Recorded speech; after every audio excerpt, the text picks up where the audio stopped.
Hello and welcome to the Creative Soul Summit. I'm your host, Devin Walls, abstract painter, creative guide, and a true believer in the transformative power of making art. I've gathered 20 women from all different creative fields to talk about how their creative journey has changed their life, how they stay inspired, how they deal with self-doubt, and all things self-discovery, freedom, and healing through art. Today I'm talking with Ange Miller, and for those of you who don't already know her, Ange was born into a family of 7 children where they invented and used resources creatively to thrive in their childhood despite and probably enabled by having little means. She found school tedious and inappropriate. She studied art as an elective but struggled because education had dulled and misguided her aesthetic sense and confidence to explore. It would be many years before she would find the answers that now form a solid foundation under her feet. She went on to study a BA in Visual Arts and Design, which offered more freedom but marred by the academic stench. It was not until she began teaching 2 years later that she really began to learn. 2 years ago, she was encouraged to get an Instagram account, and it has been the most incredible creative unfurling due largely to consistency and community. She says the process of art has had much to say since posturing herself to hear it. She is now finding freedom in being a container and a pipe. There has been much more to observe this way in the space where the ego has little grip. I'm very excited to present to you my conversation with Ange. She has some very deep insight and wisdom into the creative process, and I know you're really going to enjoy it. So without further ado, I present to you my conversation with Ange Miller. All right, we are recording. So, hello everyone. Welcome to the Creative Soul Summit. I'm here today with Ange Miller, who I'm super excited to talk to. So, thank you so much for being here with us, Ange. Really happy you're on. Thank you so much for having me. Cool. So, just to start us off, would you tell us a little bit about your art journey, like how you started making art and became the artist that you are today? I think I've always been into mark making, testing materials, and I seem to have always had an eye for resources, just noticing things around me and saying, ooh, how could I use that? Or if I just add this in with this, what's going to happen? So this curiosity and, sort of an adventurous element. I don't remember ever not having those.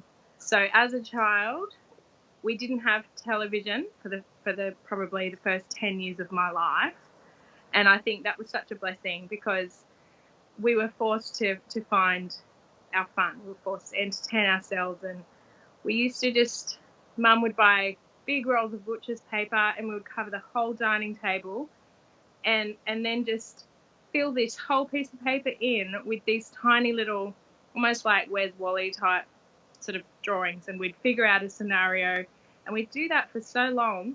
And sometimes I remember my brother would get so into it that he'd draw on the page and we'd all say, oh no, you wrecked it. That's fogging up. But my childhood just has so many memories of that kind of thing, making things and then playing with it, or and because there were so many of us, I had 5 brothers and 1 sister, somebody always had an idea that we could all join in on. So I think that was a really big part of it too, lots of creative minds. Yeah. So as you got older, did you just go right into being an artist, or were you just always making from day one, or how did that go? Yeah, I think high school I took art. I didn't do very well at it because I think of the way that it's taught through the curriculum. There was so much pressure, and I've more recently found out that the best art is just not made under pressure, and they didn't teach us about creative cycles or how to really access that sort of creative energy that we need to be able to figure out our own style and all that kind of thing. So I bumbled my way through high school, and then because I just loved it so much, I decided to take that to do a BA in visual arts, and got accepted into the uni. And but it was a very similar thing again. It took a long time because I had to figure out this whole creative cycle thing. Nobody ever said anything about it, and it's actually fundamental to our creativity and the way that we see ourselves creatively. So it wasn't until halfway through that I started really kicking butt and getting good marks and sort of feeling like this was my thing.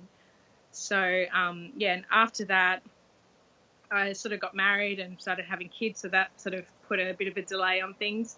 But I always painted. Every now and again I'd get a canvas and just do something. But it wasn't until 2008, sort of 8 years after college, that I really noticed this whole creative cycle thing and how there's a certain way to keep pushing so that it will just start to pull you along. You won't have to try, and ideas will just flood through, and it just becomes this effortless thing. So that was a bit of an epiphany, and I felt empowered that after learning about that I could just develop a body of work whenever I wanted now. I know how to do it. I know how to set myself up for that. So that was really interesting. And during that time too, I was teaching back at the university that I came through, just because they loved me. I didn't do a teaching degree or anything like that. But my lecturer, who was my lecturer, just slowly gave me more and more classes to take and just said, keep doing what you're doing. You just figure out what to teach them. That was amazing that he let me do that, because I had all this opportunity to test things out on these students. And what I discovered was that most people, I'd say 99% of people that wanted to do art, wanted to study it, were lacking this creative confidence, mainly because they had not been told about how to kickstart a creative cycle, how to feed that thing. They just didn't know. So whatever I would bring to them, there would be all this panic about, I'm bad at charcoal, and whatever I was bringing, there would always be someone who was having a little panic about it.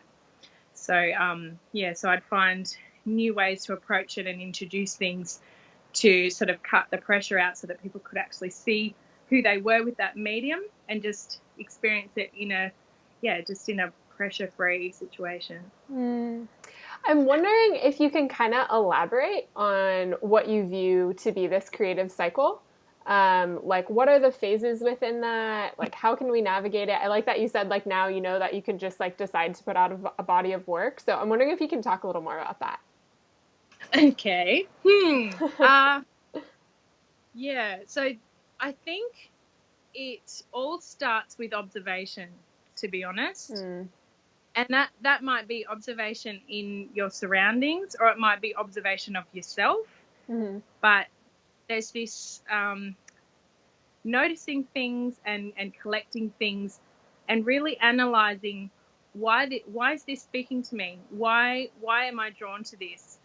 And then excuse me, when I sort of have an idea about what I love, why am I drawn to this, then it just is a natural reaction, I think, to respond to that.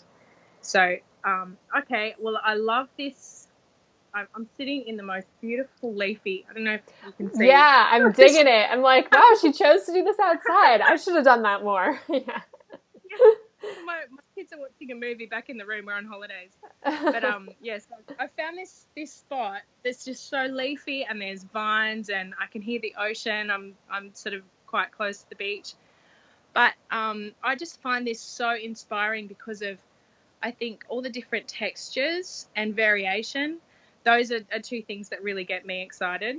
So I think if I were feeling stuck, I'd probably start here. I might bring some paper and a pen here and just have a look at the lines and things here and just respond to that. And I think when you make a habit of observation and response, that really starts to, what's the word? It starts to feed that cycle. And I think when you are on a roll with it, you start to see your style come out. You start to see something that is just intrinsically you, that keeps coming up in no matter what you're doing, whatever material, there's just some kind of common thread. And That's so it's so identity affirming to be able to see that. And or if you can't see it, for other people to say, I knew that was yours. I could tell. I don't know how. I've never seen you work with that media, but I could tell that was yours. And that's such a beautiful thing. Yeah, I was actually did I answer the question? Yeah, you did. Just rambled. No, that's kind of how these conversations go. No, you totally did. Yeah, I wanted to ask you about the art being identity affirming, because I think you actually wrote that in one of our emails, and I thought that phrasing was so interesting because it really is this like place of self-discovery. But I really love the way you put that. And so I'm wondering, like, for people who are looking to learn more about themselves, how would you advise them to start approaching their art or their art practice? I think it would be similar to my last answer, just to keep, to generate that cycle of observation and response. And perhaps I think writing is a really valuable tool as well. Yeah. Whether or not you see yourself as a writer or like somebody who journals, I've found that to be really good for just starting to see myself when I read back over my writing. If I do it every day, like the 1 pages, that kind of thing. You start to see something that is beautiful, I think. Yeah. And it's almost like after a while, I'll do a sort of writing a day for a while and then go back and read it maybe a year later. And I actually think, oh, did I write that? Oh, that's so poetic. And that's a really good description. And I'm sort of removed from the actual writing of it, but I can see that I'm beautiful and that there's something beautiful in me to express. Yeah. And I think that's the identity, that expression. And totally. it is similar with art, just not with words, but with colours and, the different elements. Yeah, absolutely. I totally agree. It really is this, like, getting it outside of you helps you kind of step back and see it, even if you have to go back and look later. Right. Yeah, I totally agree with that. Yeah. And so consistency is key there too, to actually build consistently to, if you can't do it every single day, or if you could just do 5 minutes a day, that's a really good thing, I think. Yeah, absolutely. So something that I feel like your work really exemplifies, and I can kind of see it in your online presence. And then you also have a separate account called Art Flow Sessions, which we'll talk about in a little bit. But I see your work as being very like tapped into flow. And when I was reading your bio on your website, this is kind of weird, but there's a line in it I loved. So I'm just going to read it back because I want you to kind of talk about it a little bit. And it says, in the process, I feel more like me, and yet at the same time, not really me at all. And I've heard you talk about like being the container and just a lot of parallels with that. So can you kind of explain your experience with that and what you feel like that means? Yep. Well, for me, it's a very spiritual thing, and I think creativity is extremely spiritual. The deeper that I get in figuring out everything, life, creativity, who am I, all this kind of thing, the deeper I get, the more that I see that underneath everything seems to be connected. And I do believe that humanity as people, that we are connected underneath it all. And it's such a mystery because when I am in the flow and I've got that funny thing where it's so me, but it's also not me. It's really where you see the collectivity, I think. And no one else could have done it like me. But then I'm also just a piece of this massive whole of expression, if that makes sense. Yeah. So when I am creative, it's like I'm fulfilling something that adds to the whole of the thing. It's so hard to talk about. Yeah, it's hard to talk about. No, you're doing a good job though. Because you have some experiences, and when you notice things, it's just undeniable that there is this spiritual element to it. Yeah. That there's something just, yes, the thing that's so hard to talk about, it's there. Yeah. Put words to. Yeah, it is. It's really hard to put words to. So enriching as well. Yeah. And it's that identity affirming, just makes me just pop with joy. I just feel so happy after those sessions when I've felt that flow through and I've seen what comes of it. And it's not really about the finished product at all.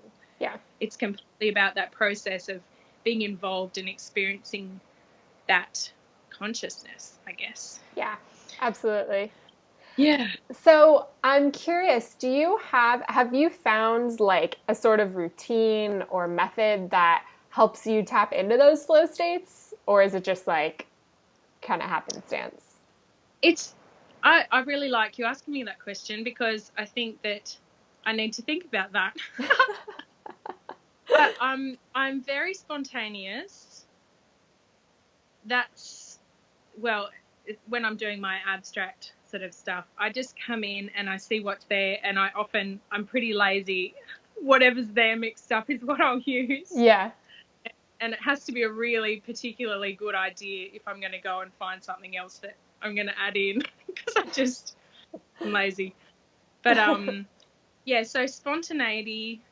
I like to have the music on. I like to just sit in my studio and just look around at things and just think, and just kind of, it is so much about connecting things up and saying, oh, what if I put some of that sort of element in with this? And I don't even think in words. I think it's just sitting there and observing until you're so full of the observation that you can't help but respond. You just do it.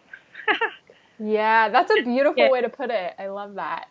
That's become such a habit to me that's why I'm glad you asked, because I haven't thought about that. But that's what I do. No, that's good. I like that. Go ahead. It's funny too because that's really how children are. Mm. So my girls, I've got 4 girls, and the eldest is 12 and the youngest is 5, and I've all seen them go through this stage from about age 3 till 5 or 6, where they are just so pure in their creative expression. They just come to it and they, I guess, like what I just described, they just have a look around and just jump right in and experience it and kind of have little surprises. And even my 5-year-old, you hear her saying, oh, Mum, look what this is doing. Oh, cool. Yeah. I say like that, but we shared that little experience, and it's the wonder and the curiosity and the adventure. Yeah. So good. Yeah, that's so cool, because children really are that way. That's true. It's like, I think as adults, we develop a lot of fear and hesitation, and kids just don't have that. And I actually saw on your blog that you're coming out with a blog about how fear kind of smashes your creative practice. It's been so hard to write. Really? I got real surprised. Interesting. Okay, because I was like, well, it's not out yet, so I don't know if I can ask about it, but I would love to hear your perspective on that if you have any yet. Yeah. Okay. So where I'm up to with it is that it's not really about getting rid of the fear.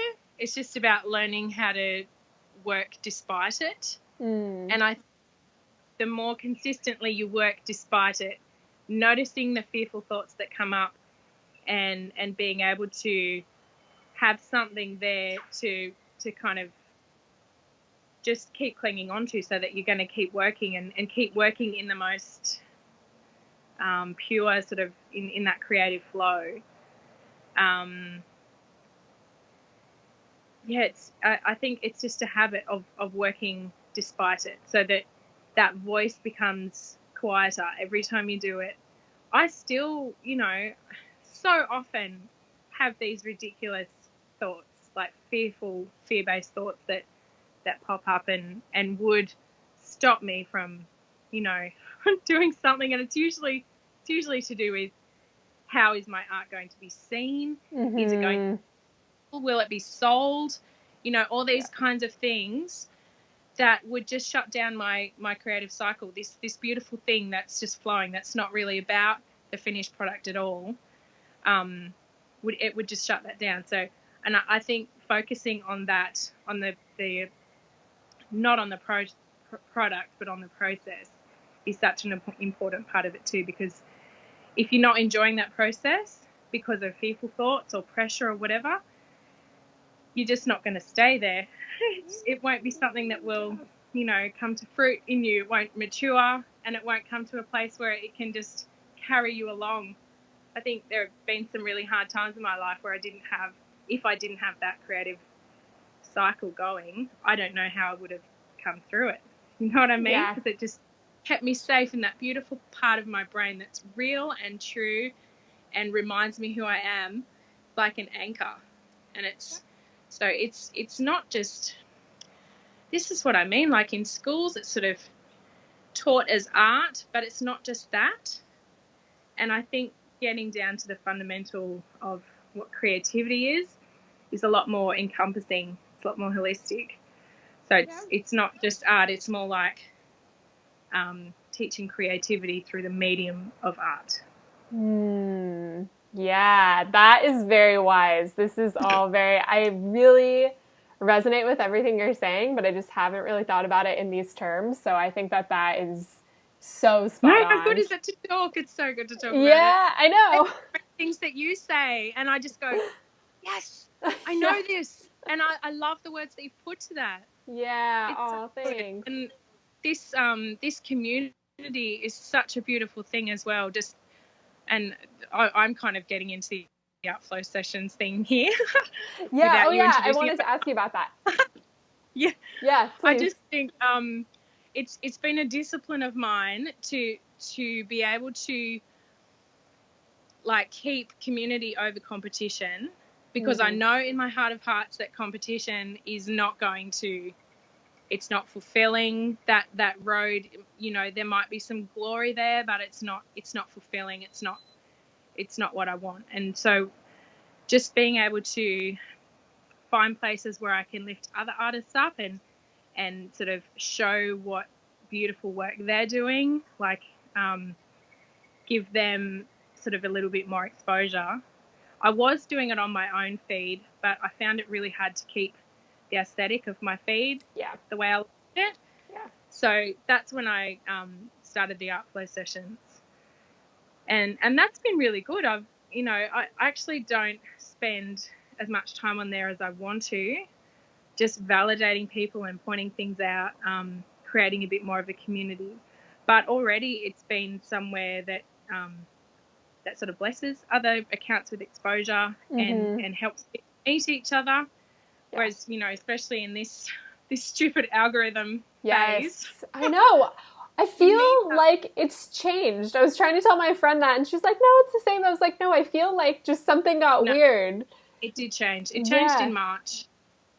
Okay. Yeah, and it had everyone wondering, like, what am I doing wrong? Is this, like, current work that I'm working on not popular? Should I go back to what I was doing before? It wasn't me. It was Instagram. Right. I know. Yeah. And it is true. I actually saw you post things that's like, okay, go comment on these people's feeds. Like, let's support each other. And I've had artists reach out to me to do the same. And it is really awesome to see how supportive everyone is. And I have to say, even just from doing this, the number of yeses that I got, like yeses that I was not expecting, because it doesn't seem like a lot to take 20 to 30 minutes out of your day, but it kind of is when you have to put something in your schedule. And so just the community is so supportive, and it's really, really, really a cool thing. So I love that you created that account. I love that account. I found lots of amazing artists on that. And good. Yeah, it's really validating when you get, because I've been reposted on things like that, and it is this feeling of like, okay, I'm doing something right, even though we shouldn't need that, but it does just help with the encouragement, and I think that's really awesome that you're doing that. Absolutely. Yeah. So, before I ask the final question, I just want to take a minute to acknowledge you for all the work that you do. Your art is beautiful, and I think that element of being tapped into flow really comes through in your work and in your presence, and I so appreciate that. So thank you. Thank you for all of that. Yeah. So much. Absolutely. So do you have anything coming up that you'd like to talk about, and where can people find your work? Okay. Coming up, being a busy mother, I haven't really exhibited anywhere for a while, so I am sort of having a look around to see where I could exhibit. That would be in Australia though. It's something really exciting. I don't know if in the US whether you know the brand Mimco, but it's quite a big brand in Australia. Do you know Country Road? I don't. Wait, what do they do? These are fashion brands. Oh no, I don't. But I'm also really out of touch with that, so I don't know. Yeah. Okay. So Mimco is a branch of Country Road, and which is high-end fashion in Australia. And I'm going to have my art on a bag next year, and they're going to give me lots of exposure, write about me on the blog, and I've done the art that's going to go on the bag, so that's really exciting. Sent it all off, and so that's so cool. Really to see where that goes, because you just never know with stuff like that. Totally. Yeah, so that's awesome. Really, I'm still plodding away, working on I've got a mini e-course that is going to just spill all my secrets and techniques of the current way that I've been working with the multimedia ink UPO. So I'm working on that. That should be coming out hopefully by the end of the year. But still just plodding away. I've got this big baby that I'm going to birth that's hopefully going to inspire people to that creative cycle and to that flow. And I'm still piecing together how to best do that. But that's really exciting for me. Awesome. Cool. And I assume the best places to find you are Instagram and your website. Yeah. Cool. Yep. I'll link to those below. Awesome. Yes. So the final question is, what do you love about being an artist? I think freedom. Yeah, that's a great answer. Which it's certainly not a financial freedom yet. Yeah. But there is definitely an element of freedom just in my day where I'm just not, I don't think I could cope with a regular 9-to-5 job unless I was teaching art. I might be able to, but I still think that I would just be drained and I wouldn't be able to keep my own creative cycle going. But just that freedom to be able to go somewhere and access that flow and just make beautiful things. Awesome. That's and to be inspiring to other people, to have that community and be inspired by other people and sort of have that experience of sharing and sort of really boosting each other's process. That's becoming really meaningful to me as well. Yeah, I love it. Freedom, community, connection. Those are all wonderful answers. Thank you so much, Ange. I appreciate you being here, and I so look forward to staying connected. Yes, me too. Thanks so much. Absolutely. Bye. Bye.